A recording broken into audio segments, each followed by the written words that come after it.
Une nation ne se maudit pas. Une nation tient sur son peuple et son peuple tient sur son Dieu. Un président ne s'abandonne pas. Un président, ça ne s'abandonne pas.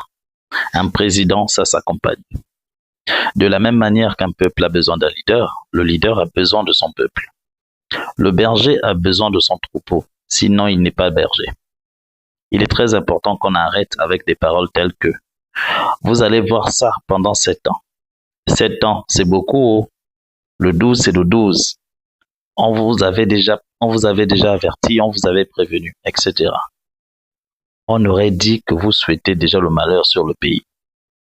Bien au contraire, nous devons souhaiter que bonheur soit dans notre pays à tous égards, quel que soit le président, quel que soit le gouvernement. Et quel que soit le problème, nous devons pouvoir nous unir et agir ensemble. D'un établissement, d'une élection, comme d'une destitution, on doit toujours se mettre d'accord. Au lieu de médire sur lui, nous devons devenir l'exemple parfait du changement que nous attendons. N'attendons pas d'un président qu'il change notre mentalité. Sinon, il utilisera la force, car il est difficile à l'homme d'abandonner ses habitudes. Les actes de corruption, les détournements de fonds, les disputes pour des postes, les fausses oppositions, la manipulation des étudiants, le favoritisme, les associations de soutien qui ne servent qu'à mendier des sous et à faire la propagande des discours, sans réflexion et sans raisonnement concret. Ils ont tous crié oyez pour la mise en application de la CFU. Les personnes qui ont voté cette loi sur la taxe foncière représentent-ils ce peuple qui est au chômage? Où le but est de pousser les gens à l'activité en les rendant redevables envers l'État? Mais les services publics fonctionnent-ils bien? Les délais de réponse aux démarches administratives sont-ils réguliers? Peu importe l'élection en cours. Maintenant qu'ils ont crié oui sans réfléchir et sans la refuser, tout en sachant qu'ils n'ont pas d'emploi et surtout qu'il faut passer à la caisse, sur quel revenu comptent-ils? Déjà, qu'est-ce qu'on prélève? Et on prélève pourquoi? Est-ce que le service public, il est vraiment aussi fonctionnel et compétent? Est-ce qu'il nous apporte vraiment quelque chose? C'est une question. Généralement, quand un peuple rencontre un président, surtout dans notre cas, ce n'est pas pour crier « oyez », c'est pour discuter. Quand on rencontre un candidat, c'est pour cela. C'est pour qu'il y ait des assises. Le peuple peut imposer au président de ne pas remettre des anciens. Ils peuvent s'y obstiner parce qu'ils pensent à demain. Ils peuvent dire « on veut un pays qui avance ». Le contrat entre un président et un peuple n'est pas signé avec ses collaborateurs. Le peuple est même le véritable protecteur du président. Parce qu'on est en train de voir quelqu'un qui se met dans les engrenages des anciens gouvernants. Dans ses discours, tu te rends compte qu'il n'a pas compris que les gens n'ont rien, que le peuple n'a rien contre les vieux, ni contre les jeunes, mais contre les anciens gouvernants et gestionnaires du pays, ce qui est légitime vu ce que le pays est devenu avant le coup d'État. Il n'arrive vraiment pas à comprendre que c'est une question de mentalité, qu'il faut que les mains sales et le mental infecté par l'impureté et l'égoïsme acceptent d'abord d'être lavés et purifiés. Lui qui est chrétien n'arrive pas à comprendre qu'on ne mélange pas de vin nouveau dans de vieilles outres. Il n'est pas Omar Bongo, il ne sera jamais Omar Bongo et il n'est pas au pouvoir pour être Omar Bongo. Si le Gabon avait besoin d'Omar Bongo, il ne serait pas président. Le peuple ne cherche pas un Omar Bongo. Omar Bongo, nous l'avons connu. On sait qui il était. On sait qu'il est mort. On ne cherche pas sa résurrection. On a besoin de l'ère Oligui, avec des conseillers de l'ère Oligui, avec la sagesse de l'ère Oligui, avec un système de l'ère Oligui. S'il ne se débarrasse pas de ces anciens, qui sont les tenants et les symboles des anciennes habitudes, quand il mélangera les nouveaux avec eux, les nouveaux vont hériter de ces mauvaises habitudes. Et ça va très vite finir en conflit d'intérêts au sein même du gouvernement. Parce que l'un voudra piquer et l'autre ne sera pas d'accord. On a l'impression qu'un groupe d'anciens gouvernants marche et l'emmène sans qu'ils ne s'en rendent compte. Et il l'emmène vers sa chute. En marchant avec eux, il est détesté de tous. Il se fait détester de plus en plus. Qu'il sache que tous les anciens gouvernants qui marchaient avec lui, qui étaient ses émissaires, ont reçu le même traitement que les Gabonais réservaient à Billy quand il se déplaçait pendant la campagne. Et pendant cette campagne, c'était visible. De la même manière que Billy a été chassé à Mindik, Sima a été chassé à Boué. Pourtant, ce sont des adversaires. Ce n'est pas le même camp. Mais leur origine, c'est le même bord politique.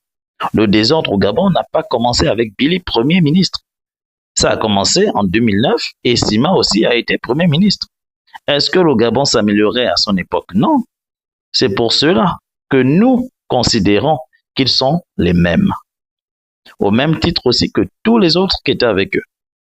Quand on vous dit de ne pas mélanger les anciens et les nouveaux, au sein du RDB par exemple, des responsables se disputent les sous et jusqu'à présent ça continue. Le responsable de ce genre de conflit honteux, c'est le président lui-même.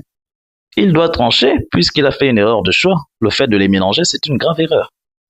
Vous êtes dans une association, vous avez été nommés tous les deux et ça finit en dispute.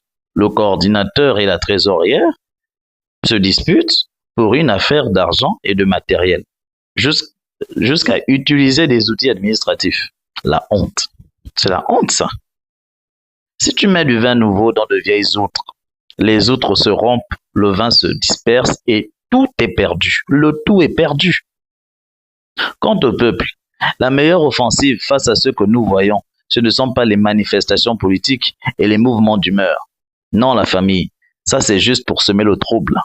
Et il y en a parmi les instigateurs de ces mouvements des personnes mandatées ou qui se mandatent à la solde d'un quelconque homme politique ou d'un quelconque mafieux ou d'un quelconque lobby et font de ceux qui les suivent leurs instruments.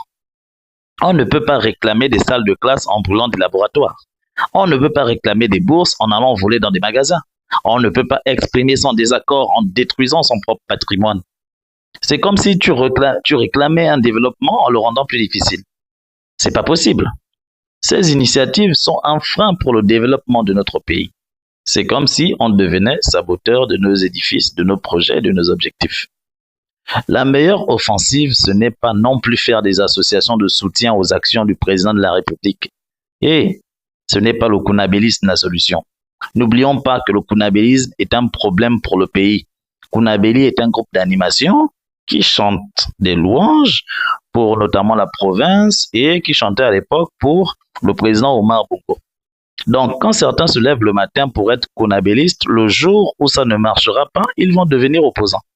Et on va rentrer dans ce système cyclique qui va nous empêcher de localiser le véritable problème. Chacun pensera à son beurre, ça va faire une promotion de la corruption et de la traîtrise. Et en plus, il y aura une concurrence de malfaiteurs. C'est pas possible. Et ça, c'est parce que on a mis du vin nouveau dans de vieilles outres. Le vin est en train de se disperser et les outres sont en train d'être perdues. On risque de tout perdre en fait. L'expérience des anciens qui aurait pu être tournée en faveur du pays, on risque de la perdre. La fougue, la volonté, la diligence des nouveaux, on risque aussi de les perdre. En signe de sagesse, les anciens, qu'ils soient jeunes ou vieux, devaient d'abord s'asseoir pour laisser des nouveaux venir insuffler du vent neuf, venir insuffler un nouveau fonctionnement, venir insuffler un nouveau système, venir insuffler une nouvelle réactivité. Et eux derrière, ils devaient être comme des consultants, comme des conférenciers, comme des conseillers, justement. Pas pour imposer, non, pas pour diriger, non, mais pour conseiller. Conseiller des contacts, élucider les risques en fonction de leur expérience et laisser le nouveau lui-même prendre la décision en fonction de ce qu'il voit sur le terrain. Ça allait être plus simple. Parce que quand le président dit à un nouveau A, le nouveau n'a que A dans la tête. Si même l'ancien vient lui dire faut faire B, il dira si je fais B, c'est pour que A soit réalisé. Mais quand tu es un ancien, quand on vient te dire A, si toi, habituellement, ça a toujours fonctionné avec B, tu vas toujours appuyer B et faire semblant d'appuyer A. Ou tu auras du mal à appuyer A parce que tu n'arriveras pas à t'adapter, croyant que ça te posera problème, croyant que ce n'est pas la bonne solution, au vu, bien sûr, de tes expériences passées, lesquelles n'étaient pas confrontées aux défis présents et les compétences acquises n'étaient pas dirigées sur les objectifs de maintenant. Donc, peuple, ce ne sont ni les mouvements d'humeur, ni les associations de soutien qui vont faire en sorte que nous sortons de cette crise. La solution, c'est de créer une association nationale au sein de laquelle le peuple gabonais est décisionnaire. Le but sera de créer un cadre administratif et insuffler le fonctionnement dont on a besoin et de localiser les besoins et les défis à l'échelle du peuple lui-même dans toutes les provinces. Ne pensez pas au pétrole, ne pensez pas aux manganèses et autres. C'est de la distraction, ça. Le peuple n'est pas assez fort économiquement pour y intervenir. C'est pourquoi j'ai précisé à notre échelle, c'est-à-dire en tant que simples citoyens, qu'est-ce que nous pouvons faire. Quand nous serons forts, nous y interviendrons. Mais pour l'instant, commençons d'abord par nous bâtir une véritable économie. De cette association naîtront plusieurs autres associations filles, lesquelles serviront à sectoriser les objectifs en plusieurs actions solitaires. Et de ces associations filles naîtront des entreprises aptes à satisfaire nos besoins primaires et secondaires. Le peuple aura pris d'assaut nos défis sur tous les plans et il aura réellement soutenu le président. Il s'agit quand même de 80% des voix. Il va falloir qu'il s'oblige à être plus serviteur de son peuple que dirigeant politique.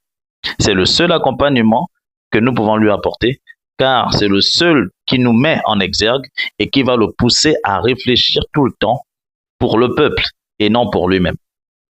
Les électeurs auront plus de mal à justifier les mobilisations de fortes sommes d'argent, car nombreux ont encore la réussite uniquement dans l'imagination, amassent des biens publics pour essayer de marcher sur la tête du peuple sans pour autant agir pour lui.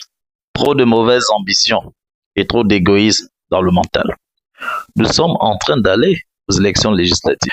Ne choisissons aucunement, de loin comme de près, des candidats de partis politiques ou des candidats indépendants qui viennent se présenter à nous et nous demandent de leur faire confiance pour qu'ils nous représentent au Parlement. Non. Choisissons parmi nous-mêmes ceux qui vivent notre quotidien et qui ont la matière grise pour comprendre les avantages et les inconvénients de tel projet de loi ou telle proposition de loi dans notre siège de résidence. Ou notamment, on va les élire. Allons prendre les chômeurs diplômés qui sont à côté de nous, auditionnons-les et établissons les meilleurs comme députés et sénateurs, comme de véritables représentants du peuple. Mentalement et économiquement parlant, nous n'aurons pas seulement désiré un changement, nous aurons posé un acte qui a une signification, que nous désirons réellement un changement et nous commençons par changer nous-mêmes. Le candidat ne doit plus venir voir le peuple. C'est le peuple qui ira chercher son député, son sénateur et leur suppléant. Peuple changeant d'abord et les autres seront obligés de changer. Qu'en pensez-vous? Merci.